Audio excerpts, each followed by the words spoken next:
Bismillahirrahmanirrahim. Alhamdulillahirabbil alamin. Wassalatu wassalamu ala asyrafil anbiya'i wal mursalin wa ala alihi wa sahbihi ajma'in. Subhanaka la ilma lana illa ma 'allamtana innaka antal alimul hakim. Ya alim 'allimna min ilmika kama tarda bihi 'anna. Ya halim khalliqna bi khuluqil hilmi wa haqqaqna bi haqa'iqil ilmi. Allahumma akhrijna min zulumatil wahmi wa akrimna bi nuril fahmi waftah alaina bi ma'rifatil ilmi wa hassin akhlaqana bil hilmi wa sahhil lana abwaaba fadlik wa ansur alaina min khazaini rahmatik ya arhamar rahimin wa ya arhamar rahimin wa ya arhamar rahimin, amma ba'd. Para hadirin dimuliakan sekalian, alhamdulillah kita syukur pada Allah kerana sekali lagi pada pagi yang baik ini kita diberi kesempatan oleh Allah untuk kita meneruskan pengajian kitanya dalam membicarakan tentang kelebihan orang-orang miskin ataupun orang-orang yang tidak mempunyai harta benda. Nak sebutnya bahawa di atas dunia ni ada dua golongan manusia. Satu golongan yang kaya, satu lagi golongan miskin. Dan dua golongan ini merupakan satu kejadian yang Allah jadikan di atas dunia ini yang disebut dengan satu susunan ataupun aturan yang telah disusun oleh Allah. Kerananya selagi mana adanya yang disebut dengan zakat, adanya yang disebut dengan hukum rukun dalam Islam ini, zakat itu, maka selagi itulah wujudnya orang miskin. Kerana orang miskin itu dipanggil asnaf, di antara orang yang ditentukan dan difardukan oleh Allah untuk orang kaya tolong orang miskin. Dia saling tolong menolong, orang miskin tolong orang kaya. Kerana adanya orang miskin inilah yang menyebabkan ada tempatnya orang yang kaya untuk nak mengeluarkan zakat. Cuba bayangkan kalau semua manusia menjadi kaya, tak ada tempat orang nak keluarkan zakat, jadi susah juga dalam hidup ini. Jadi nak tak naknya Allah jadikan dua golongan, satu golongan kaya, satu lagi golongan miskin. Cuma baki laginya kitanya boleh kurangkan kadar kemiskinan. Kalau kita nak basmi kemiskinan, itu satu perkara yang mustahil. Kerana apa dia? Kerana nak lawan ketentuan yang Allah tentukan di atas dunia ini sendiri. Cuma kita kena ingat bahawa di antara miskin dengan kaya ini, di sana di antara miskin dan kaya ini sendiri jangan saling hina menghina, jangan. Orang kaya jangan hina orang miskin, manakala orang miskin jangan hina orang kaya. Kerana masing-masing ada kelebihan dan ada kelebihan yang tersendiri yang Allah jadikan. Walaupun kamu miskin, kamu tahu ada kelebihan dalam kemiskinan. Kalau kamu jadi kaya, ada kelebihan dengan kekayaan yang Allah jadikan. Maknanya saling tolong menolong di antara satu sama lain. Orang kaya ada peluang untuk masuk syurga dengan kekayaan dia. Manakala orang miskin, dia ada peluang juga untuk masuk syurga dengan kemiskinannya. Kerana hidup ini tidak dinilai dengan kaya ataupun miskin, tapi hidup ini untuk masuk dalam syurga dinilai dengan takwa yang ada pada diri masing-masing. Kalau kita menjadi seorang yang kaya, tapi kaya yang takwa kepada Allah. Kalau kita jadi orang miskin, jadi miskin yang takwa kepada Allah. Itulah yang paling utama dalam hidup kita. Cuma kita kena ingat, miskin dan kaya ni satu susunan atur yang Allah aturkan. Macam ada orang yang sihat, ada orang yang sakit. Maknanya susunan atur yang Allah jadikan. Tak selama-lamanya kamu sihat, lama-lama kamu akan jatuh sakit. Demikian juga dengan orang sakit. Janganlah orang sakit dia rasa dia sakit sampai bila-bila, tak. Kerana ada masa yang dia akan jadi sihat. Allah tukar, silih gantikan. Demikian juga dengan orang miskin. Orang miskin dan orang kaya, tak selama-lamanya kamu jadi miskin, tak. Boleh jadi satu hari nanti Allah senangkan hidup kamu. Demikian juga dengan orang kaya. Jangan dia ingat bila dia jadi kaya, dia akan kaya sampai bila-bila, tak. Suatu hari nanti kamu jatuh miskin dalam hidup kamu, jadi susah dalam hidup kamu. Ini gambaran. Cuma hari ininya kita sambung sikit lagi. Kita akan mulakan satu bab kelebihan orang-orang miskin ataupun fakir ini. Abu Lis As-Samarkandi meriwayatkan dengan sanadnya daripada Anas bin Malik radhiyallahu anhu berkata, bu'atha fuqara'u ila Rasulillah sallallahu alaihi wasallam faqal ya Rasulullah inni rasul fuqara'i ilaika faqal marhaban bik wa biman ji'ta min indihim ji'ta min indi qaumi ahabbahumullah. Qala ya Rasulullah, yaqulul fuqara innal aghniya qad zahabu bil khair kulli hum yuhijjuna wa la naqdiru alayhi wa yatasaddaquna wa la naqdiru alayhi wa idza maridu ba'athu bi fadli amwalihim zukhran. Faqala Rasulullah sallallahu alaihi wasallam, balligh anni anil fuqara anna man sabara minkum wahtasaba falahu salasu khisalin laysa lil aghniya minha shay'un. Amma al qaslatul ula inna fil jannah ghurfatan min yaqutihi hamra yanzuru ilaiha ahlul jannah kama yanzuru ahlud dunya ila an-nujum la yadkhuluha illa nabiyyul faqir aw syahidun faqirun aw mu'min faqir. Wathaniyatu, ni hadis yang panjang ni. Cerita dia begini, berlaku zaman Rasulullah sallallahu alaihi wasallam ketika mana orang-orang miskin ni ramai. Zaman Rasulullah mula-mula masuk Islam, bila mula-mula dalam Islam ini ramai orang-orang miskin. Bila ramai orang-orang miskin tersebut, lalu masing-masing hantar wakil, masing-masing di kalangan mereka ni hantar wakil kepada Rasulullah. Fuqara ila Rasulillah, bu'asa, telah diutuskan seorang wakil di kalangan orang miskin ini kepada Rasulullah. Cerita tentang, sebut pada Rasulullah tentang kemiskinan mereka berbanding dengan orang kaya. Orang kaya tu ada kelebihan, orang miskin macam mana? Orang miskin ni pula macam mana ya Rasulullah? Kelebihan apa dia? Dia mengadu kepada Rasulullah, ya Rasulullah, inni rasulul fuqara.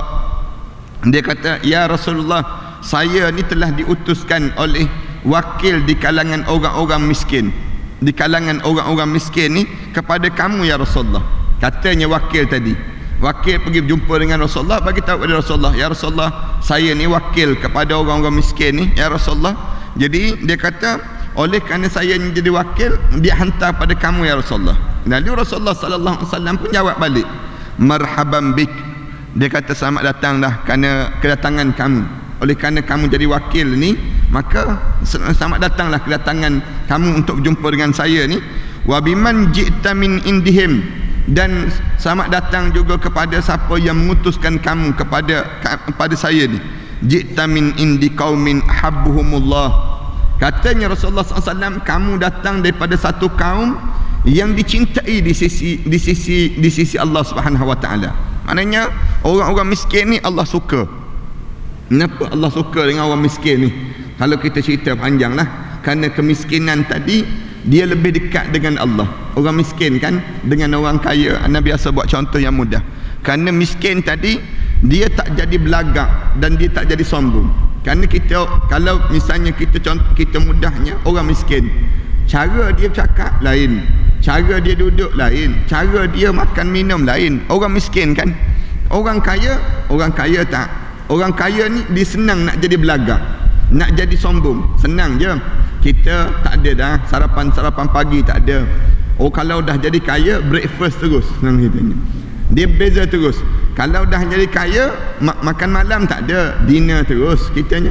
Nak sebutnya ni gambaran. Kalau dah senang dia jadi lain, dia jadi beza terus. Kalau nak pergi kedai-kedai, duduk di kedai-kedai kopi yang biasa-biasa, tak standard. Nak duduk dekat gerai-gerai, tak canggih, dia sebut demikian. Nak duduk kat mana? Duduk tempat yang berhawa dingin, dia ada aircon dan sebagainya, barulah standard. Jadi kesombongan itu senang berlaku kepada orang kaya berbanding dengan orang miskin. Orang miskin ni cara dia bercakap lain, cara orang kaya bercakap lain. Dia ada sebab-sebab dia tertentu. Sebab tu Allah Subhanahu wa taala lebih suka, Allah suka kepada kaum yang disebut dengan miskin ini. Qala, lalu dia pun sebut terus pada Rasulullah, ya Rasulullah, yaqulul fuqara innal aghniya. Dia pun mewakili orang kaya ni. Katanya dia, ya Rasulullah, orang-orang miskin ni nak mengadu pada kamu ya Rasulullah. Pasalnya innal aghniya, sesungguhnya orang-orang kaya tu qad zahabu bil khairi kulli, sesungguhnya dia boleh buat semua benda-benda yang baik. Benda-benda yang baik itu senang dia nak buat, benda yang baik. Orang miskin yang mengadu. Oleh kerana orang kaya ni kemudahan pada diri dia untuk dia nak buat benda-benda yang baik. Benda-benda yang baik itu mudah pada diri dia. Hum yahijjuna wala naqdiru alaih. Di antara contoh yang mudahnya, mereka orang kaya nak buat benda yang baik ni apa dia? Mereka senang untuk melaksanakan haji. Mereka senang untuk nak melaksanakan haji yang kaminya tak mampu untuk nak melaksanakan haji tadi. Kami orang miskin tak mampu, orang kaya nak pergi buat haji. Berapa nilai haji? 60,000 dia boleh pergi. Kami ni 9,900 pun susah.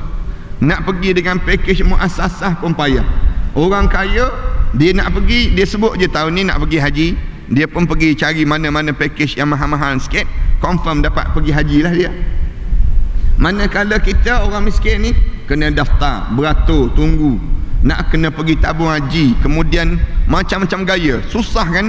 Kerana orang miskin berbanding daripada orang kaya. Orang kaya dia nak pergi haji bila-bila masa saja, duduk pula di tempat-tempat yang selesa. Kami pula pergi duduk jauh je, tandas pun kena kongsi, senang cerita ni. Maknanya beza orang-orang miskin dengan orang kaya.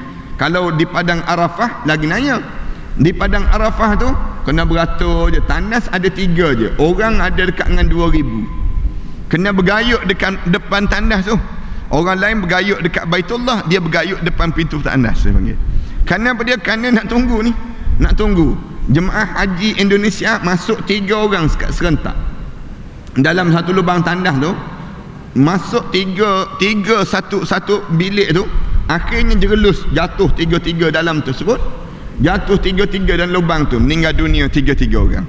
Nak sebutnya tak tahan dah sakit perut ni, 3 lah masuk. Macam mana cara nak duduk? Pandai-pandai lah, senang cerita ni. Dalam bilik air. Orang yang jemaah haji orang kaya tak, dia masuk bilik air dalam kemah. Bilik air tu dalam kemah di Padang Arafah. Beza dah, dia tak sama dah dengan orang-orang miskin. Kemudian makan pula dihidang. Orang miskin makan pula dengan dalam bekas dia. Tu pun kalau dapat, kalau tak kena gaya dapat yang basi. Kalau tak kena gaya yang dah bau dah baru dapat ni. Ini nak sebutnya beza di antara perkara demikian. Mereka cerita kepada Rasulullah, ini orang-orang miskin, bahawa orang kaya dia boleh buat kebaikan semua sekali. Mereka buat haji dan kami tak mampu nak buat. Kemudian lepas pada tu, mereka ni sendiri ya Rasulullah, wa yatasaddaquna wa la naqdiru alaih. Mereka mampu untuk bersedekah dan kami tak mampu untuk kami nak bersedekah ya Rasulullah. Orang kaya kan duit banyak, kejap umum je dia boleh sedekah terus, umum je boleh sedekah terus. Pantang ada peluang untuk nak bersedekah. Rasulullah umum je, siapa yang nak derma, siapa yang nak buat bantuan untuk ini, siapa yang nak buat tu, orang kaya boleh bagi terus. Nah, kami ni pula terkebir-kebir je lah. Ni katanya sambat-sambat. Maknanya boleh, mampu apa dia? Mampu sedekah juga. Sedekah senyum dia panggil. Sedekah, jumpa dengan orang tanya, boleh sedekah tak? Boleh. Senyumlah sikit, bagi sedekah dia panggil. Senyum untuk bagi sedekah. Wa idza maridu ba'asu bi fadli amwalihim zukhran. Orang kaya ni pula ya Rasulullah, kalau dia sakit, kalau mereka ni sakit, mereka boleh pergi kepada hospital-hospital yang mewah-mewah. Orang kaya kalau dia sakit, dia boleh pergi hospital-hospital yang berbayar ni, yang mahal-mahal ni. Manakala kami pula, ni nak sebut, kami pula kena beratur di hospital Kelang misal contohnya. Kena duduk, kena menunggu ni bahagian kecemasan saja 2 jam. Duduk bahagian kecemasan saja sejam. Kemudian lepas pada nak jumpa doktor, nak ambil ubat pula. Nak ambil ubat pula lambat lagi. Maknanya beza. Orang kaya tak.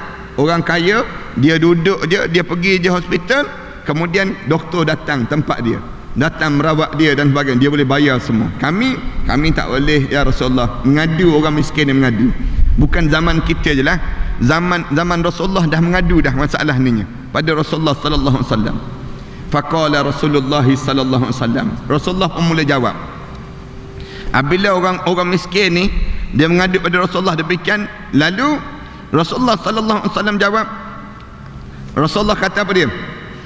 Balligh anni al-fuqara. Tolong bagi tahu pada orang-orang miskin di kalangan kita semua ni, datang daripada aku, kata Rasulullah. Aku nak bagi tahu pada orang miskin ni apa dia?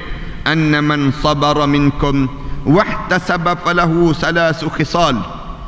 Siapa-siapa yang orang miskin yang dia boleh sabar, bagi tahu pada dia, falahu salasu khisalin, sesungguhnya Allah telah sediakan padanya 3 peringkat dalam syurga Allah Subhanahu wa taala. Mana-mana orang yang miskin kemudian dia sabar dengan kemiskinan dia boleh bertahan dengan kesusahan dia boleh taat pada perintah Allah dalam keadaan dia susah ni, bagi diri dia ada tiga tempat dan 3 kedudukan dalam syurga Allah. Laisa lil aghniya minha syai'un. Orang kaya tak dapat 3 ni. Orang kaya tak dapat. Kamu orang miskin, kamu ada peluang kamu untuk dalam syurga nanti. Dalam syurga nanti tempat kamu yang ni. Amma khaslatul ula, manakala peringkat yang pertama bagi orang miskinnya dalam syurga nanti apa dia? Inna fil jannah ghurfatan min yaqut hamra. Dalam syurga ni ada satu tempat yang disebut dengan bilik yang bertatahkan dengan yakut, permata yang warna merah, hamra, dalam keadaan kemerahan. Yanzuru ilaiha ahlul jannah, masing-masing boleh memandang orang di kalangan ahli syurga tu dalam syurga, kama yanzuru ahlud dunya ila nujum, sebagaimana orang ahli dunia ni memandang kepada bintang.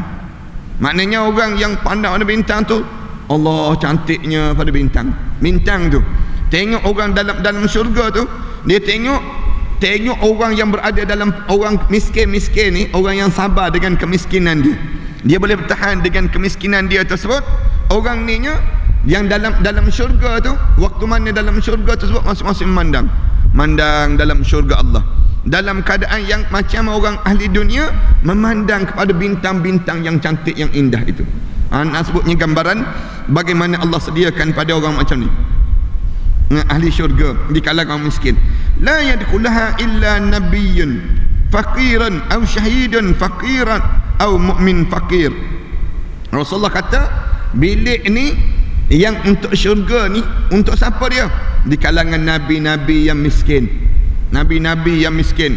faqiran aw syahidun faqiran, ataupun orang mati syahid yang jadi miskin. Orang yang mati syahid tapi dia miskin. Nabi yang miskin ramai kan? Nabi-nabi yang miskin ni ramai. Ada juga nabi yang kaya. Nabi yang miskin, nabiyun faqirun aw syahidun faqirun, ataupun orang mati syahid yang fakir, aw mu'min faqirun, ataupun orang mukmin yang fakir. Rasulullah sallallahu alaihi wasallam sebut demikian. Ni nak sebutnya orang yang boleh masuk dalam syurga peringkat yang pertama ni. Di kalangan siapa? Orang nabi-nabi yang miskin, yang dalam syurga tu ditatahkan dengan permata-permata yang indah, permata yang merah-merah tu. Rasulullah, kalau orang ahli dunia pandang, dia pandang macam bintang-bintang tu lah, cantiknya susunan yang Allah jadikan demikian. Ini tempat yang pertama, nabi yang miskin, orang mati syahid miskin. Orang mati syahid miskin, kita buat contoh siapa dia? Mus'ab bin Umair, misal contohnya. Mus'ab bin Umair tu, Rasulullah tutup kepala dia, nampak kaki. Tutup kaki, nampak kepala. Maknanya miskin lah. Daripada sekaya-kaya manusia waktu mana zaman jahiliah, kemudian lepas pada dia masuk Islam, dia jadi semiskin-miskin sahabat. Kaya dia sebelum masuk Islam, kalau dia berjalan dalam pasar tu, dia berjalan dalam pasar di kota Mekah, orang tak perlu berpaling, orang tak perlu nak memandang. Kenapa? Kalau dia berjalan je, orang tahu Mus'ab lalu dah ni. Kenapa? Bau wangi minyak atar dia yang tidak dipakai oleh mana-mana orang. Tak boleh orang lain pakai, kerana mahalnya minyak atar dia. Orang lain tak mampu nak beli, dia seorang, anak tunggal pula tu, kaya. Dan waktu mana dia masuk Islam, ibu dia bersumpah dengan Mus'ab, demi Tuhan Lata Uzza, dia kata, aku tak akan bagi kepada kamu harta sedikit pun kecuali kamu ni masuk balik semula pada agama asal. Mus'ab bin Umair kata apa dia? Wahai ibu, saya tak berkendak sikit pun harta benda tersebut, kecuali yang saya inginkan ialah Rasulullah sallallahu alaihi wasallam dalam hidup saya. Kita ni kan jauhlah dengan Mus'ab bin Umair ni. Kalau kita kena getak sikit je, getak tarik biasiswa je, ketar dah kita ni. Getak kena tukar je, ketar dah kita ni. Yang dia ni Yang dia ni kena getak, tak bagi segala-gala, tak kisah, tak jadi masalah dalam hidup. Lepas tu ibu dia pula getak lagi Mus'ab bin Umair. Dia kata apa dia? Mus'ab, kalau kamu tak nak balik juga pada agama asal, ibu tak nak makan, tak nak minum, biar mati kering lah. Kamu kena balik juga, macam-macam mana pun pada agama asal. Mus'ab bin Umair kata apa dia? Bila tengok ibu dia buat sungguh, ibu dia beria buat sungguh, terbaring, ibu dia tak boleh bangun. 2-3 hari tak makan ni, tak makan, tak minum, biar mati. Dia pergi bisik dekat telinga ibu dia, ibu, kalau ibu ada 100 nyawa, hari ni mati, besok hidup balik, kemudian mati balik, kemudian esok balik, hidup balik, kemudian mati lagi, hidup balik. Semata-mata nak suruh Mus'ab balik ke semula pada agama asal. Demi Allah, Mus'ab tidak akan kembali pada agama asal sehingga Allah matikan Mus'ab ini sendiri. Ibu dia pun tahu, mengikut riwayatnya, ibu dia akhirnya masuk Islam sana. Itu dalam satu riwayat yang cerita demikian. Ini di antara orang miskin. Julaibib miskin, sahabat yang miskin. Ana cerita banyak kali tentang Julaibib pada para hadirin sekalian. Sahabat yang miskin ni ramai. Dan Rasulullah kata, orang yang mati syahid, di antara yang mati syahid siapa dia? Julaibib itu mati syahid. Syuhadaul fuqara, orang yang mati syahid dalam keadaan dia miskin, dia berjuang di jalan Allah. Siapa lagi yang masuk dalam syurga ni? Au mu'min faqirun, ataupun orang mukmin yang miskin juga yang masuk dalam tempat yang pertama ini sendiri. Yang kedua, wasaniyatu yadkhulul fuqara'ul jannah qabla al-aghniya binisfi yawma wa huwa miqdaru 500 amin yatamatta'una fiha haythu sya'an wa yadkhuluna Sulaiman Daud alaihi salam jannah ba'da dukhul anbiya alaihi salatu wassalam bi 40 aman bisababin mulki alladhi a'tahu Allah. Yang kedua, peringkat yang kedua, orang miskin juga Rasulullah kata kelebihan yang ada pada orang miskin ni apa dia? Yang Allah kurniakan kelebihan pada orang miskin ni. Yang keduanya, orang miskin dia masuk dalam syurga berbanding daripada orang kaya sebelum orang kaya. Binisfi yaumin, separuh hari berbanding daripada orang kaya ni. Wahwa, selama mana separuh hari di padang mahsyar ni? Miqdaru 500 amin, selama lebih kurang 500 tahun. 500 tahun separuh hari baru 12 jam. 500 tahun di padang mahsyar Allah. Maknanya sehari di padang mahsyar Allah sama dengan 1000 tahun hidup di atas dunia. Umur kita ni berapa umur kita? Umur kita 100 tahun pun tak sampai. Umur 56 tahun tu dah tergoyang dah kepala lutut. Tempat kita 56 tahun tu tak boleh nak buat apa dah kita ni. Umur baru je 60 tahun. Orang tanya 60, berapa dah umur? 60 tahun dah. Allah, 60 tahun. Yalah, dia kata 60 tahun tu nyawa pun tak berapa nak lepas tu. Gitu. Yang ni di padang mahsyar, 500 tahun baru separuh hari. Dan orang yang ahli syurga di kalangan orang miskin dia masuk awal. Sejarah mana? 500 tahun lebih awal daripada orang kaya. Dalam keadaan demikian, sejarah lebih kurang 500 tahun ini kata Rasulullah. Yatamatta'una fiha haitsu sya'. Orang miskin ni boleh masuk awal ni, dia boleh makan awal-awal lagi. Dia nak makan apa saja dia boleh makan dah. Yatamatta'una, dia bersenang lenang dah dalam syurga, ikut yang dia inginkan dalam syurga awal-awal lagi. Kenapa jadi demikian? Ni jawabnya kerana orang miskin ni dia tak banyak sesi soal jawab dia depan Allah. Tak banyak kan anak biasa sebut ni. Kenapa orang miskin masuk awal ni? Kerana mana banyak sesi soal jawab. Orang kaya banyak sesi soal jawab. Yang banyak sesi soal jawab ni lah yang menyebabkan lambat dia boleh masuk syurga. Kita ni kan kalau Allah tanya banyak je, banyaklah kena jawab. Apabila banyak kena jawab tu lah yang menyebabkan jadi penat pada diri kita untuk kita nak jawab ni. Nak jawab tu satu-satu. Allah tanya pada kita, kasut berapa pasang kasut? Allah tanya pada diri kita, pakaian berapa almari pakaian? Pakaian ada berapa almari? Yang ketat tu kenapa kamu biarkan juga? Yang ketat tu simpan je. Orang tanya kenapa simpan? Tunggu kuruh balik dia jawab. Senang dia jawab demikian. Maknanya apa dia? Dia tunggu tu. Pakaian ada. dia jadi demikian. Kenapa tak bagi-bagi pada orang? Biarlah sikit-sikit lagi. Dia jawab semua tu, menjawab kita di hadapan Allah. Akaun bank berapa banyak akaun bank? Tanya satu-satu dalam bidang, satu-satu bidang. Yang kita ni kalaulah LHDN tanya banyak pun kita rasa apa dia berdebar dah kitanya. Kalau polis tanya banyak je, harta ni dapat daripada mana? Harta ni banyak dapat daripada mana? Kan 2-3 hari sudah apa dia yang emas tu kan, gold Geneva kan, yang dia dakwa di mahkamah sebanyak lebih kurang 900 pertuduhan. 900 pertuduhan. Ni kira-kiranya paling banyak sekali di Malaysia kita ni setakat ni. Tak pernah lagi orang dituduh sebanyak sampai 900 pertuduhan. 900 pertuduhan. Yang owner tersebut dituduh dan geng-geng dia ni dituduh sebanyak 900 pertuduhan. 900 pertuduhan. Anda baca 900 tu memang nak lepas macam mana lah 900. Nak lepas macam mana? Lepas satu. Lepas satu. Ni akta baru pula, tak boleh dijalankan serentak hukuman. Mesti dijalankan satu-satu. Hukuman tak boleh diserentak. Katakanlah ada 900 pertuduhan. Setiap satu tu 2 tahun penjara. 2 tahun penjara. Kali dengan 900 maknanya dah 1800. 1800. Umur berapa tahun? Umur 62 tahun ya. Umur 62 tahun. Maknanya walaupun dah mati, mayat tu dalam penjara lagi, senang kata. Mudahnya nak gambarkan tentang bagaimana pertuduhan tu sampai 900 pertuduhan. Kita boleh bayang atas dunia. Dia ni hidup ni habis masa pergi ke mahkamah je dah. Habis masa ke mahkamah je satu. Nak dibilang, nak dikira satu-satu. Bayangkan di pada mahsyar Allah. Tiap-tiap di kalangan kita ni dipanggil tertuduh. Di kalangan kita ni orang yang kena tuduh. Kenapa kena tuduh? Kerana kita makan dah pemberian yang Allah bagi. Nikmat-nikmat kita dah dapat dah. Segala benda kita dah dapat dah. Sekarang tunggu masa untuk disoal.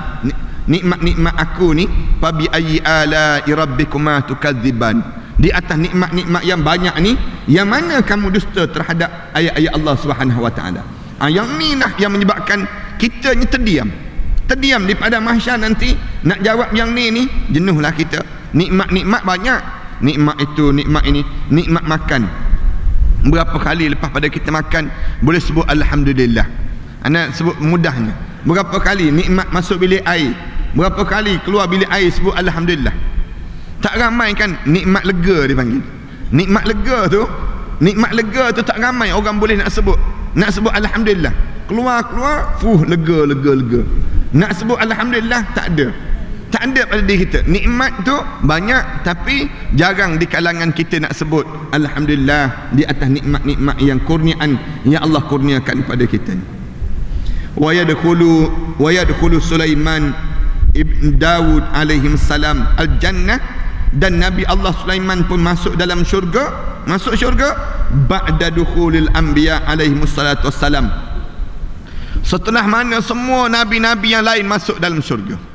Nabi-nabi dah masuk semua, Nabi Sulaiman tu dia masuk akhir dah kira-kira. Lepas dia masuk bi arba'ina aman, sejarak lebih kurang 40 tahun jaraknya dengan nabi-nabi yang lain yang sudah masuk dalam syurga. Nabi Sulaiman alaihissalam tahan jugalah, boleh juga masuk syurga. Jarak dia 40 tahun. 40 tahun. Yang kita orang kaya ni, kalaulah sekiranya Allah bagi nikmat kita kaya dalam hidup sejarak dengan orang miskin, yang kita boleh masuk syurga, orang miskin boleh masuk syurga. Jarak di mana? 500 tahun.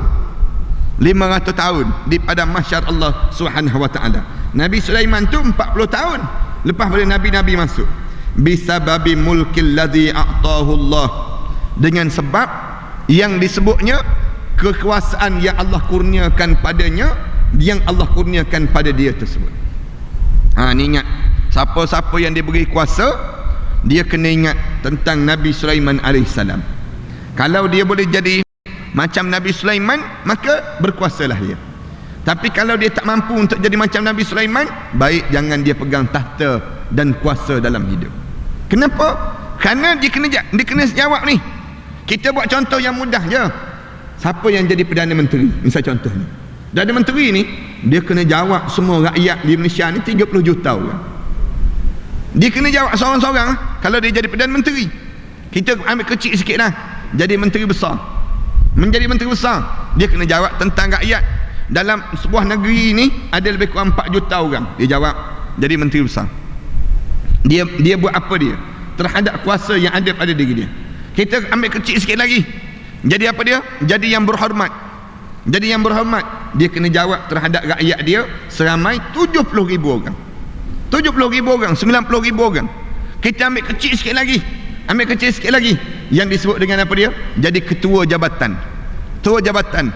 Ketua jabatan, dia ada orang bawahan dia seramai lebih kurang berapa? Seramai lebih kurang 300 orang. Dia jawab terhadap 300 orang. Kita ambil kecil lagi, orang yang menjadi apa dia? Suami pada orang. Dia kena jawab terhadap anak-anak dia, jadi anak-anak dalam keluarga dia ni, dia jawab.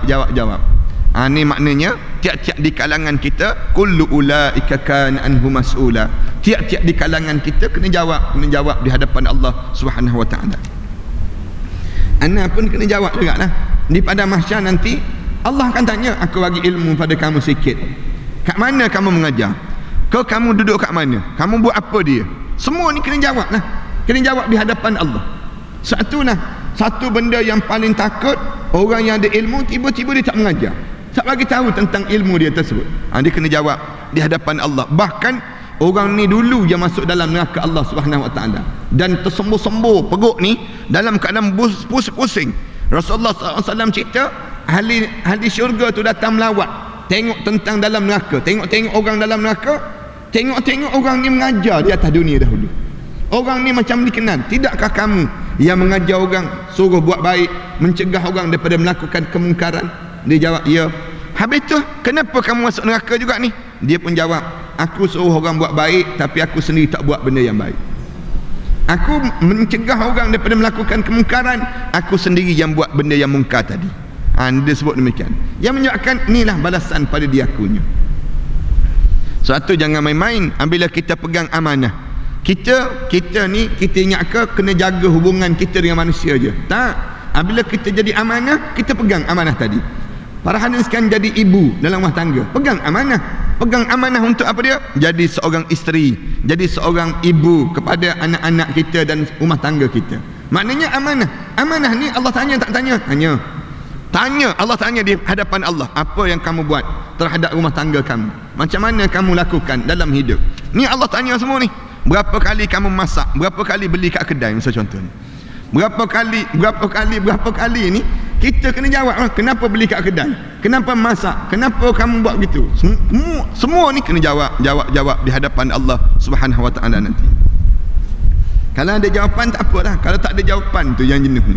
Tak ada jawapan, ya Allah, pandailah Allah nak buatnya di hadapan Allah Subhanahu wa taala. Dua, yang ketiganya, wa khaslatul salisah, dan kumpulan yang ketiganya, iz qala al-faqiru subhanallah walhamdulillah wa la ilaha illallah wallahu akbar mukhlisan wa yaqul ghani mislu dhalika mukhlisan lam yalhaqil ghani faqir wa in anfaqal ghani ma'aha 10,000 dirhaman wa kadzalika a'malul birr kullih faraja'a ilaihimur rasul fa akhbarahum bidzalika faqalu radina ya rab. Bahagian ketiga, Rasulullah kata, ni kelebihan orang miskin ni. Orang miskin, mulut dia sebut apa dia? Yang dia sebutnya subhanallah walhamdulillah wala ilaha illallah wallahu akbar. Tiap kali mana mulut dia sebut mukhlisan, mulut dia kata dengan penuh keikhlasan. Dia sebut dengan keadaan yang datang daripada hati dia. Kita duduk diam-diam pagi begini, duduk subhanallah walhamdulillah wala ilaha illallah wallahu akbar, datang daripada mulut kita, daripada hati yang jernih. Mulut kita sebut. Wa yaqulul ghani, dan orang kaya pun sebut juga. Orang kaya pun misla dzalik, mukhlisan juga, dalam keadaan ikhlas juga. Sama-sama ikhlas. Orang miskin yang ikhlas, orang kaya yang ikhlas. Lam yalhaqil ghani, orang kaya tak mampu lagi menyamai dengan kemiskinan orang miskin tadi yang sebut tadi. Tak mampu lagi wa in anfaqal ghani, sekalipun orang kaya tu dia telah menderma nak menyaingi sebut subhanallah walhamdulillah wala ilaha illallah wallahu akbar dengan orang miskin yang sebut subhanallah walhamdulillah wala ilaha illallah wallahu akbar. Orang kaya ni nak menyaingi orang miskin tadi, tak sebanding lagi. Lepas pada tu orang kaya nak suruh sebanding lagi apa dia? Dia derma sebanyak asyrata alaf, 10,000 dirham. Dia derma sebanyak 10,000 dirham nak kejar orang miskin tadi, ditambah dengan 10,000 dirham lagi. Wa kadzalika a'malul bir, demikian juga amalan-amalan yang baik yang lain. Maknanya kalau orang kaya yang sebut subhanallah walhamdulillah wala ilaha illallah wallahu akbar, dengan orang miskin sebut subhanallah walhamdulillah wala ilaha illallah wallahu akbar, orang kaya ganda lagi 10,000 ringgit lagi derma dengan ikhlas juga. Sama tak? Tak sama lagi. Tak sama lagi nak dibandingkan dengan mulut orang miskin sebut subhanallah walhamdulillah wala ilaha illallah wallahu akbar sebut. Demikianlah amalan-amalan yang lain, amalan-amalan yang baik yang dilakukan oleh orang miskin dengan orang kaya, kata Rasulullah. Nak dibandingkan, mereka ganda lagi, tak terganda. Kerana apa dia? Kerana hidup kamu tu susah berbanding daripada hidup senangnya orang kaya tadi. Kenapa para hadirin sekalian? Orang miskin disebut subhanallah walhamdulillah wala ilaha illallah wallahu akbar dalam keadaan berpeluh. Orang kaya disebut subhanallah walhamdulillah wala ilaha illallah wallahu akbar dalam mekon. Beza dah suasana dipanggil. Orang miskin tu disebut subhanallah walhamdulillah wala ilaha illallah wallahu akbar dalam keadaan yang hati dia benar-benar dengan Allah. Orang kaya disebut subhanallah walhamdulillah wala ilaha illallah wallahu akbar juga, tapi hati dia dengar dengan Allah, suasana hidup dia ni selesa. Hidup dia tu selesa. Orang miskin hidup dia susah, duduk dalam rumah yang kecil, kemudian dalam keadaan sempit yang susah, tidak dalam comfort zone, tidak dalam hidup yang suasana selesa. Manakala orang miskin tak, hidup dia susah, beza dipanggil demikian. Allahu Akbar. Kadang-kadang kan kita pergi tengok rumah-rumah. Ana pergi ke Pulau Mabul tu, ana tengok di Pulau Mabul tu, ana rasa cukup dah menginsafkan. Pergi ke selatan Thailand, ana pergi ke Yala, selatan Thailand, tengok orang Islam duduk dalam reban ayam. Reban tu boleh hidup dia dalam rumah-rumah yang dibuat dengan apa dia, dengan bukan buluh lah, kayu yang diambil daripada pokok-pokok hutan-hutan ni, diambil kemudian paku buat rumah. Duduk ni lantai ni bulat-bulat kayu ni.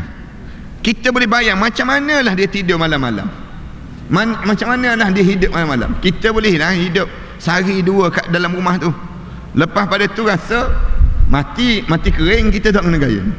Kita ni balik kampung kejap je, balik kampung, mula-mula balik kampung tu seronok lah. Mula-mula balik, cuba duduk seminggu 2 minggu kat kampung, rasa bosan, Allah sajalah yang tahu.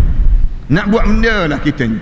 Duduk kat bandar ni paling tidak bosan-bosan, boleh juga buka Astro, tengok juga Astro Oasis, senang cerita ni. Boleh juga kita buka dekat kampung tu, Astro pun tak ada, apa pun tak ada. Area tu dengan batang buluh tu pun kena pusing 2-3 kali pusing nak cari siaran. Kena taruh booster satu lagi, nak suruh tambahkan lagi, nak suruh dapat siaran pun tak dapat juga.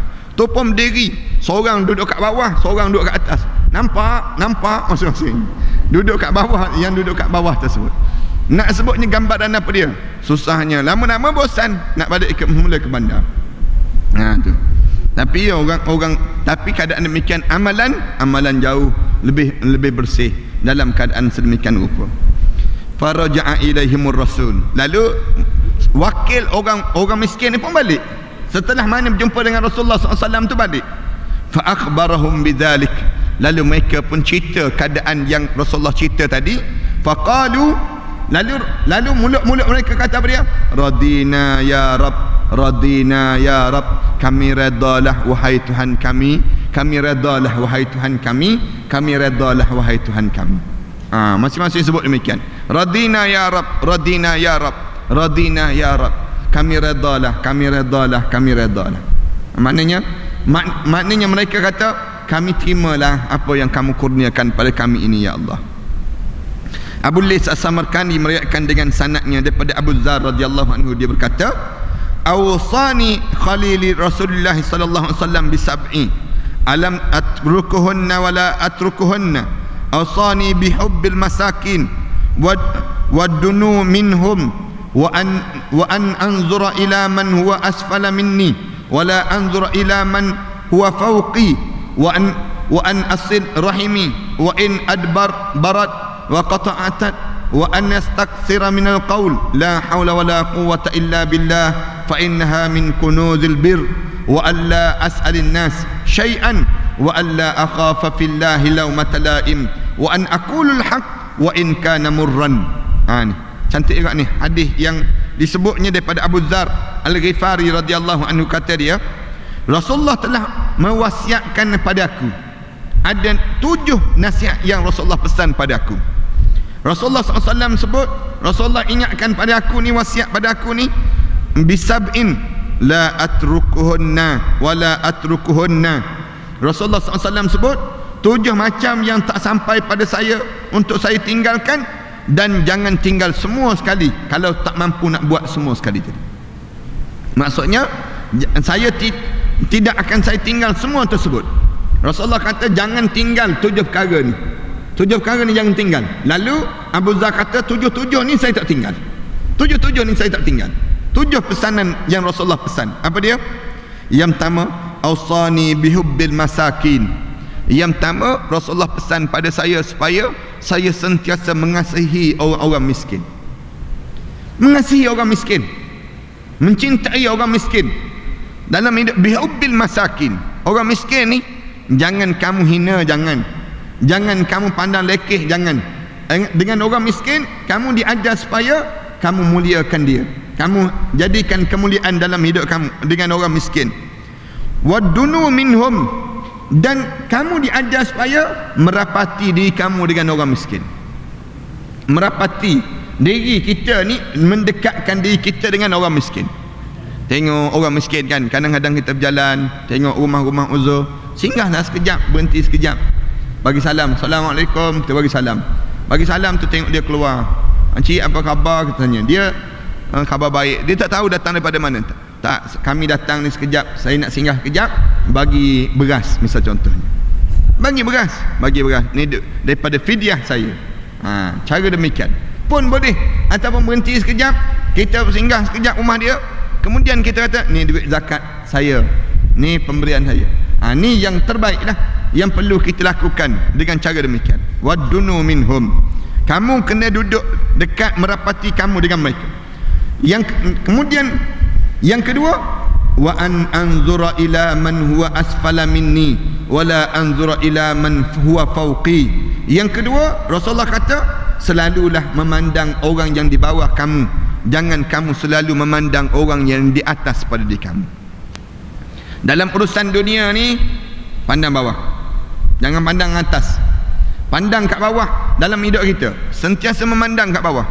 Tengok kita, alhamdulillah, Allah dah bagi banyak nikmat berbanding daripada orang lain tadi. Kita pun rasa alhamdulillah, Allah dah bagi nikmat sebanyak ini. Tapi jangan pandang orang atas. Kalau kita asyik memandang orang yang lebih pada kita, rasa tak cukup memandang. Tak cukup memandang. Ini cara diajar pun dalam agama. Maknanya orang yang Allah bagi kelebihan tu, ialah Allah bagi kelebihan pada dia, nikmat yang Allah lebih pada dia. Tapi kita tengok orang lain teruk lagi, orang lain banyak lagi, orang lain susah lagi. Ni dipanggil kelebihan yang ada pada diri kita ni sendiri. Dua. Yang tiga, Rasulullah sallallahu alaihi wasallam sebut, wa an asila rahimi wa in adbarat wa qata'at. Kata Rasulullah SAW, yang tiganya, hendaklah kamu sambungkan hubungan silaturrahim. Hubungan silaturrahim dengan sesiapa saja, sekalipun mereka ni berpaling daripada kamu dan cuba memutuskan hubungan dengan kamu. Sambung silaturahim. Jangan kita putus hubungan silaturahim, jangan. Sambung silaturahim kita ni. Maknanya sekalipun dengan orang yang sibuk nak memutuskan silaturahim. Rasulullah pesan banyak kali, kamu kena dekatkan orang tersebut. Kadang-kadang kan ada orang yang dia tak suka pada kita, dia tak nak pun berkawan dengan kita. Kita pun buat biasa-biasa sudahlah, Assalamualaikum, jumpa dengan dia, sambung silaturahim. Dia nak bagi salam dengan kita pun tak nak bagi salam pun pada kita. Tengok muka kita pun paling dia sebut pula misal contoh tersebut, kita pun sebut Assalamualaikum, bagi salam pada dia, sambungkan silaturahim. Sekalipun dia berusaha untuk tak nak bercakap, tak nak layan kita. Jiran tetangga kita kan, kadang-kadang ada jiran-jiran yang PL dia berbagai-bagai, bermacam-macam. Kita duduk di dalam suasana masyarakat yang haru biru dipanggil, kecuali kita duduk dalam suasana agama. Kalau kita duduk dalam suasana agama lain. Kadang-kadang kita duduk dengan masyarakat yang berbagai-bagai PL, tak sama perangai manusia ni. Dalam keadaan tak sama tersebut, kita dapat jiran-jiran yang teruk. Misal contohnya, jiran-jiran kita ni asyik kita je yang bagi, kita yang bagi, dah lah kita bagi, dengan periuk-periuk, pinggan-pinggan tu pun hilang. Maknanya kita asyik bagi je, bagi gaib. Kalau bagi koneware lagi gaib. Senang kita. Kalau bagi koral, lagi koral ke apa dia panggil, nak sebutnya yang jenama-jenama mahal tu lagi gaib je misal contohnya. Jadi kita pun terus jangan berhenti, biar gaib dah tak apa, biar tak ada pun tak apa, biar dia tak balas pun tak apa, tapi kerja kita sambung pada diri kita ni, kata Rasulullah sallallahu alaihi wasallam. 3, yang keempat, wa an astakthira min qawli la haula wala quwwata illa billah fa innaha min kunuzil bir. Banyakkan mulut kamu ni, kata Rasulullah, sentiasa menyebut la haula wala quwwata illa billah. Dalam hidup kamu ni, lazimkan pada diri kamunya, perbanyakkan sebut la haula wala quwwata illa billah. Yang ni orang Melayu kita ni jarang nak sebut. Kadang-kadang dia nak istighfar pun tak boleh. Tengok je dia nak marah pada anak-anak dia, astaga dia sebut. Tak sebut astagfirullah. Nak sebut astagfirullah tu, dia cekak pinggang, astaga budak ni dia sebut. Apa salah dia sebut astagfirullahalazim? Ataupun dia sebut la, budak ni dia panggil la, panjang je la dia ni. Patutnya sebut la haula wala quwwata illa billahil aliyyil azim. Sebutlah kalimah yang baik demikian. Maknanya mulut kita tu biar kita sentiasa sebut kalimah ni. Kenapa kalimah ni? Min kunuzil bir. Rasulullah sebut kalimah la haula wala quwwata illa billah itu di antara gedung-gedung kebaikan, ataupun maksudnya ruang-ruang yang luas untuk melakukan kebaikan. Biasa pada diri kita sebut demikian, la haula wala quwwata illa billah. Kan anak-anak kita kejut-kejut tak bangun-bangun lagi, la haula wala quwwata illa billahil aliyyil azim, baru kita sambung. Nak marah apa dia? Nak marah lepas pada tu baru kita sambung. Maknanya mulut kita ni sebut la haula wala quwwata illa billahil aliyyil azim. Rasulullah pesan demikian. Kenapa? Siapa yang biasa sebut la haula wala quwwata illa billahil aliyyil azim, maknanya dia telah membuka gedung-gedung kebaikan yang banyak pada diri dia. Ini Allah telah buka ruang-ruang kebaikan untuk diri dia. 2. Kemudian berapa dah? 4, 5 kan. Kemudian yang seterusnya, wa alla as'alan nasa syai'an wa alla akhafa fillahi laumata laim. Yang kelima, jangan kamu minta apa-apa pun daripada manusia. Yang kelima dalam hidup kamu ni, jangan ajar pada diri kamu minta dengan manusia. Jangan ajar minta dengan manusia. Hidup kamu, aku nak pesan banyak-banyak pada diri kamu, minta dengan siapa? Minta dengan Allah. Kalau nak minta, jangan minta dengan manusia. Ini cara dalam hidup kita sebagai seorang mukmin. Diajar supaya kalau nak minta apa-apa, ya Allah bantulah saya ya Allah dalam setiap urusan ini ya Allah. Ya Allah tolonglah kami ya Allah. Ya Allah kitanya. Lepas pada tu barulah kita sebut, boleh tak tolong doakan saya, boleh tak itu, boleh tak ini, kita baca doa-doa demikian. Setelah mana kita meminta dengan Allah Subhanahu wa taala tadi. Kemudian wa alla akhafa fillahi laumata laim. Dan yang seterusnya, jangan kamu takut dengan celaan orang yang mencela. Jangan kamu wa alla akhafa fillah, jangan kamu takut pada orang kerana takutnya orang lain cela kamu. Jangan, tak berani nak sebut tentang kebenaran, nak sebut pada bos. Kadang-kadang kita tengah meeting kan, bos, dah hari Jumaat ni bos, dah Jumaat ni jomlah kita berhenti dulu solat, berhenti solat dulu. Takut bos kata, alah nak tunjuk warak lah tu, Lepas pada ni, orang pun tak nak lagi jemput kita, tak nak lagi ajak kita. Kadang-kadang kan waktu mana kita hanya pergi tengok kenduri kahwin dan sebagainya, ada benda-benda yang tak elok, kita nak sebut pada tuan pada yang buat majlis tersebut, kita rasa takut. Alah, biar dia nak buat tu, kita takut dengan dia. Bukan demikian. Orang mukmin diajar supaya takut pada Allah lebih besar daripada takutnya kepada manusia itu sendiri. Sebutlah, biar dia sedang. Selagi mana kita tak sebut, dia tak sedang. Kita sebut, minta maaf ya, nak sebut, lain kali tak payah buat lah macam ni, joget-joget lambak ni, zaman dulu je kita sebut. Sekarang ni orang dah berlambak-lambak buat benda yang baik dah, kita sebut. Kita sebut demikian. Elok je kita tegur. Alah, kalau boleh lain kali majlis kenduri kahwin tak payah karaoke-nya. Kita sebut demikian. Tak ada benda yang baik je. Lebih baiklah kita selawat-selawat pada Rasulullah banyak-banyak. Lebih baiklah kita memuji-muji pada Allah di atas nikmat yang Allah bagi pada kita ni. Kita sebut benda-benda yang baik ini. Kita pergi jumpa dengan kawan-kawan kita. Ini dengan tujuan apa dia? Allah akhafa fillahi laumata laim, tak takut dengan celaan orang yang mencela. Kemudian yang dalam melaksanakan perintah Allah tadi, yang seterusnya, wa an aqulal haq wa in kana murran. Yang ketujuh, kamu kena biasakan diri kamu menyebut tentang benda yang benar walaupun perkara itu pahit untuk kamu nak sebut.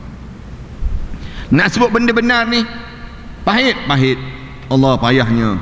Kadang-kadang kalau para haniskan nak sebut benda-benda tersebut, benda yang betul, benda tu betul, sampai kita takut sangat, bimbang kita nak sebut benda yang betul tadi. Kerana apa dia? Kerana berhadapan dengan orang yang lebih besar daripada kita, berhadapan dengan orang yang lebih gagah daripada kita, orang yang lebih ada kekuatan berbanding dengan kita. Akhirnya kita tak sebut tentang kebenaran. Kerana apa dia? Kerana benda tersebut terlalu pahit untuk nak disebutnya. Anak biasa kalau pergi mana-mana ceramah kan, pergi tu kadang-kadang pengurusi tu datang, Ustaz, Ustaz ceramah ni, Ustaz jangan sentuh tu ya, jangan sentuh yang ni ya, dia sebut. Jangan sentuh macam ni ya. Ustaz ceramah biasa je, biar senang-senang je, dia sebut. Anak kata kalau begitu Tuan Nazir sendiri ceramah, dia sebut. Tuan Nazir sendiri ceramah, tak payah anak jemput anak lah.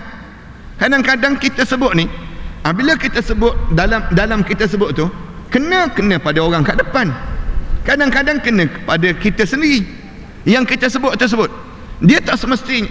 Kalau nak suruh jangan terasa hati orang, tak apa, ceramah depan binatang lah, senang dia. Kenapa takut terasa hati orang? Kadang-kadang kan kita pergi ceramah, dia ajar pula, Ustaz yang ni boleh sebut, yang ni tak boleh sebut, yang ni boleh ada, yang ni tak boleh ada. Sebut sampai peringkat demikian. Kadang-kadang ada orang bagi tahu, yang kadang-kadang orang datang menjemput, Ustaz, ingat ya, di Facebook Ustaz tu kami memantau tau, dia sebut. Jangan main, Facebook kita pun dia pantau. Nak sebut kami hantar untuk memantau apa benda yang ada dalam Facebook Ustaz. Ustaz tulis apa dia, semuanya dipantau. Sampai tahap demikian manusia. Anak kata, alah tak kisah pun, anak sebut. Yang kamu pantau, Allah memantau kamu, sebut. Allah memantau kita. Kita nak dalam hidup kita ni nak sebut benda yang benar, pahit. Kawan-kawan yang sebut benda yang benar ramai mana? Sebut benda yang benar je kena gam terus. Gam pula, gam gajah pula tu. Nak sebutnya kena gam. Yang kena gam tu bukan main lagi, macam-macam gaya. Kenapa? Buat alasan. Benda-benda yang tak logik langsung. Alasan-alasan yang dilakukan. Walaupun benda tersebut benda yang benar, dan kita kena sebut kebenaran tersebut. Allahu Akbar. Macam-macam gaya nak suruh penuhi hati manusia ni tak mungkin dalam hidup kita. Yang kita kena sibuk jaga hati Allah, jangan hati Allah tersinggung. Maksudnya dalam hidup kita ni jangan sibuk nak jaga hati orang, tapi hati Allah tak terjaga. Sibuk nak jaga hati orang. Yang matikan kita ialah Allah, yang mematikan kita ialah Allah, yang memberi rezeki pada kita ialah Allah, yang menghidup dan menyakitkan kita, yang sakit dan sembuh kita Allah. Tiba-tiba kenapa kita pergi jaga orang, tak jaga Allah? Kan pelik tu. Jaga orang macam kita, macam orang tu yang bagi rezeki pada kita, macam dia tu yang menentukan hala tuju dalam hidup kita. Tak. Dalam hidup kita ni, siapa yang bagi pada kita nikmat segala benda ni? Nahnu narzuqukum wa iyyahum. Kami yang bagi rezeki pada kamu dan mereka semua. Allah ni kalau dia kata nak bagi rezeki, dia akan bagi walaupun susah macam mana sekalipun. Habis tu yang macam mana? Kenapa kita takut sangat? Kan Ana pernah ceritakan, ada seorang hamba Allah tu, dia nak tahu sangat betul tak rezeki ni Allah bagi. Allah bagi ni, dia pergi menyorok tengah-tengah padang pasir, dia cari gua, dia menyorok dalam gua tersebut. Dia nak tahu betul tak betul rezeki yang Allah bagi ni. Dia menyorok dalam gua tu, dia duduk tak makan, tak minum, tak makan, tak minum. Apabila sampai peringkat dia terbaring nak tahu ada rezeki tak ada rezeki ni, dia nak buat demikian, nak tahu ni. Kemudian dalam keadaan demikian, dia ni dah 2-3 hari tak makan tak minum, terbaring je nak tahu rezeki Allah ni betul tak ada, betul ada ni. Kemudian hari yang keempat, tiba-tiba dia ni tak bergerak dah. Datangnya singgah satu kafilah dagang ini, singgah tengok ada gua, kerana lagi daripada ribut yang kencang. Singgah tengok ada orang dalam gua tersebut. Tengok dah tak boleh bergerak dah orang tu. Kenapa? Menunggu rezeki daripada Allah ni. Dia tak tahu ni. Dia diam je. Kafilah tersebut mula ambil air, nak masukkan air dalam mulut dia ni. Dalam mulut dia. Dia tengok orang tu nak masukkan air dalam mulut dia, dia tutup. Dia tutup mulut dia. Tutup, dia kacip gigi dia. Kafilah tersebut tengok dia kacip, ambil kayu, rodok-rodok kan. Congkil bibir tersebut, kemudian rekahkan sikit, kemudian masukkan air juga. Waktu mana masuk air tu dia ketawa, dia ketawa. Dia kata, sebenarnya aku nak tahu betul tak betul rezeki Allah ni ada. Dia kata, aku nak tahu betul tak betul rezeki Allah ni ada, lalu aku buat demikian dengan tujuan nak tahu rezeki Allah ni ada, dan memang betul rezeki Allah ni ada, walaupun aku dah hampir-hampir dengan kematian. Tapi kita jangan buat mati kita tak kena gaya ni. Balik ke rumah nanti jangan makan, duduk je, tahan. Betul tak betul rezeki ada. Sikit lagi isteri kita datang, bagi garpu tu masuk dalam mulut kita nanti. Nak sebutnya sampai peringkat demikian. Gambaran apa dia? Gambaran nak sebutnya rezeki yang Allah tentukan. Habis tu kenapa kamu takut dengan manusia? Kamu takut dengan manusia tu kenapa? Kerana kamu tak yakin dengan pemberian yang Allah bagi pada kamu. Dan adanya Abu Zar, jika jatuh pecut daripada tangannya sedangkan ia di atas kenderaannya, maka tidak suka minta tolong kepada orang lain untuk diambilnya. Abu Zar, lepas pada tu Abu Zar Al-Ghifari berlaku pada dia, apabila dia berjalan, tiba-tiba naik kuda ni, jatuh tali kekang, tali yang tersebut jatuh tu, tali kuda dia ni, yang menyebabkan dia turun sendiri pergi ambil. Dia tak suruh orang lain untuk nak ambil tu benda tu. Tak. Kenapa? Hidup ni jangan minta tolong dengan orang, tapi minta hidup kamunya sentiasa bergantung pada Allah Subhanahu Wa Taala. Kita ni rumah 2 tingkat kan, tolong ambil air tu, rumah 2 tingkat, malah dah nak turun. Kalau dah turun tak nak naik, kalau dah naik tak nak turun. Itu cara dia demikian. Maknanya kalau boleh peti ais tu ada ke atas terus, kemudian kalau boleh dapur tu ke atas terus. Kalau kat bawah, turun kat bawah, tak nak naik ke atas. Kenapa? Sakit lutut. Padahal ada 10 je anak tangga tu yang ada ni. Nak sebutnya gambaran apa dia? Gambaran kita je banyaknya minta tolong dengan orang, akhirnya hidup kita ni bergantung dengan orang, tak bergantung dengan Allah Subhanahu Wa Taala. Kita berhenti setakat ni lah. InsyaAllah kita sambung pada minggu yang akan datang nanti, insyaAllah. Wassallallahu ala sayyidina Muhammad wa ala alihi wa sahbihi wa sallam. Walhamdulillahi rabbil alamin. Bismillahirrahmanirrahim. Alhamdulillahirabbil alamin. Wassalatu wassalamu ala rasulil amin wa ala alihi wa sahbihi ajma'in. Allahumma nawwir qulubana bi nur hidayatika kama nawwartal arda bi nur syamsika abadan abada bi rahmatika ya arhamar rahimin. Rabbana iftah bainana wa baina qaumina bil haqq wa anta khairul fatihin. Rabbana atina fid dunya hasanah wa fil akhirati hasanah wa qina azabannar. Sallallahu ala sayyidina Muhammad wa ala alihi wa sahbihi wa sallam. Walhamdulillahirabbil alamin.